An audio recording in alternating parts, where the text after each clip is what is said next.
22 जनवरी 2023 को अयोध्या में नवनिर्मित श्री राम मंदिर में रामलला प्राण प्रतिष्ठा समारोह। बीजेपी और उसके अनुषंगिक संगठनों ने इस आयोजन को अपने पक्ष में करने में पूरी ताकत लगा दी। फिर शुरू हुई समारोह में आमंत्रण को लेकर राजनीति। कांग्रेस के पास जब आमंत्रण पत्र पहुंचा तो खबर रही कि सोनिया गांधी समेत पूरी पार्टी ने इसे विनम्र भाव से प्राप्त किया, लेकिन आने में असमर्थता जता दी। कांग्रेस का कहना था कि ये बीजेपी का राजनीतिक इवेंट है, वो इसमें जाकर क्या करेंगे। कांग्रेस के बाद दूसरी विपक्षी पार्टी जिन्हें आमंत्रण मिला था, उन्होंने भी आने से मना कर दिया। इसके बाद तो जैसे सियासी भूचाल आ गया। बीजेपी नेताओं ने मीडिया से लेकर सोशल मीडिया हर जगह आरोप लगाया कि कांग्रेस ने राम मंदिर का न्योता ठुकराया है।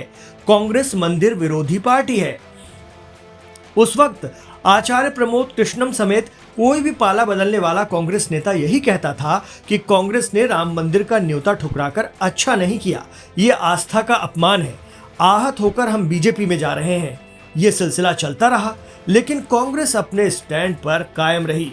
बहुत से राजनीतिक पंडित भी ये मान रहे थे कि प्राण प्रतिष्ठा के 3 माह बाद होने जा रहे लोकसभा चुनाव में कांग्रेस को इस स्टैंड से बड़ा सियासी नुकसान उठाना पड़ेगा, मगर कांग्रेस ने इसकी परवाह नहीं की।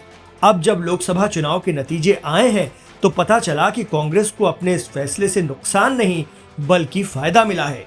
जी हां, फायदा। दरअसल बीजेपी और उसके प्रचार तंत्र की चपेट में आए बिना कांग्रेस ने इसी आयोजन को लेकर बीजेपी को बेहद गहरा नुकसान पहुंचाया।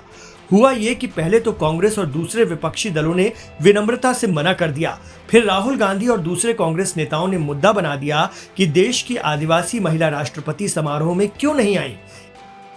इतना ही नहीं, उन्होंने इस आयोजन को सूट बूट वालों, पैसे वालों और एक वर्ग विशेष का आयोजन करार दे दिया। राहुल गांधी अपने भारत जोड़ो न्याय यात्रा के दौरान पूछने लगे कि राम मंदिर समारोह में दलित, ओबीसी, गरीब वर्ग के कितने लोग थे। उनमें तो अमिताभ बच्चन, ऐश्वर्या राय, कैटरीना कैफ, अन्य फिल्मी सितारे और उद्योगपति पहुंचे थे। राम मंदिर का इनॉग्रेशन हुआ, देखा आपने? उसमें आपने एक गरीब आदमी देखा?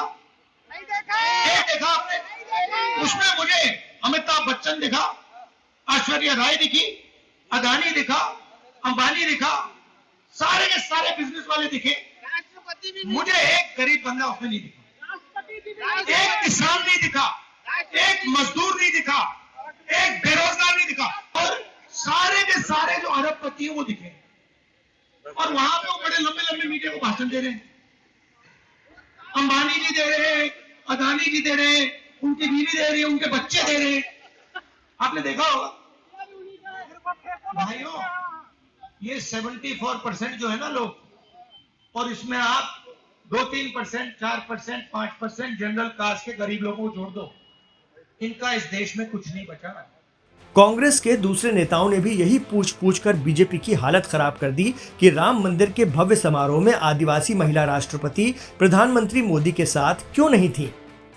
अच्छी बात है कि राष्ट्रपति बनी हमारी, मान लो ट्राइबल बैकग्राउंड से नेता बनी है, आप बुलाइए उनको। वो आपकी ट्राइबल की है, आदिवासी है, आप बुलाइए पूर्व राष्ट्रपति को। पूर्व राष्ट्रपति जी एससी के हैं, कोविड साहब, आप बैठाइए उनको साथ में, आप उनको बैठाइए, आप अडवाणी जी को बैठाइए, जोशी जी को बैठाइए साथ में। इतना ही नहीं, जब प्रधानमंत्री मोदी और अन्य भाजपा नेताओं ने अपनी सभाओं में राम मंदिर निर्माण का जिक्र किया तो कांग्रेस चुनाव को बेरोजगारी, महंगाई, संविधान और आरक्षण जैसे मुद्दे पर ले आई। हालात ये बन गए कि आम तौर पर जिस विपक्ष पर बीजेपी की पिच पर खेलने का आरोप लगता था, इस बार पीएम मोदी खुद राहुल गांधी के खटाखट वाले बयानों को दोहराते नजर आए, भले ही तंजिया अंदाज में। ये सोचते हैं भारत आत्मनिर्भर अपने आप बन जाएंगे, और कोई पूछता है तो कैसे, तो बोले खटाखट। ये सोचते हैं नए हाईवे अपने आप बन जाएंगे, और कोई पूछे कैसे, अरे छोड़ो यार, खटाखट। कहा जा रहा है कि कांग्रेस और विपक्ष ने राम मंदिर मुद्दे पर चुनाव को आने ही नहीं दिया। यही वजह रही कि हिंदुत्व की राजनीति के गढ़ कहे जाने वाले यूपी में बीजेपी को भारी नुकसान हुआ। चुनावी विजय के लिहाज से देखें तो कांग्रेस और विपक्ष का प्राण प्रतिष्ठा समारोह से दूरी बनाना कोई मुद्दा नहीं बन पाया। दरअसल राम मंदिर चुनावी मुद्दा था ही नहीं, तो कांग्रेस को भी नुकसान नहीं हुआ।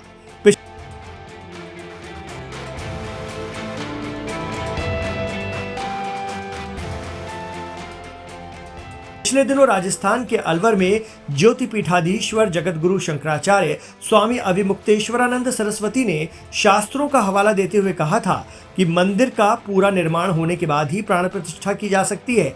अब मंदिर का निर्माण पूरा होने के बाद फिर से प्राण प्रतिष्ठा करनी होगी।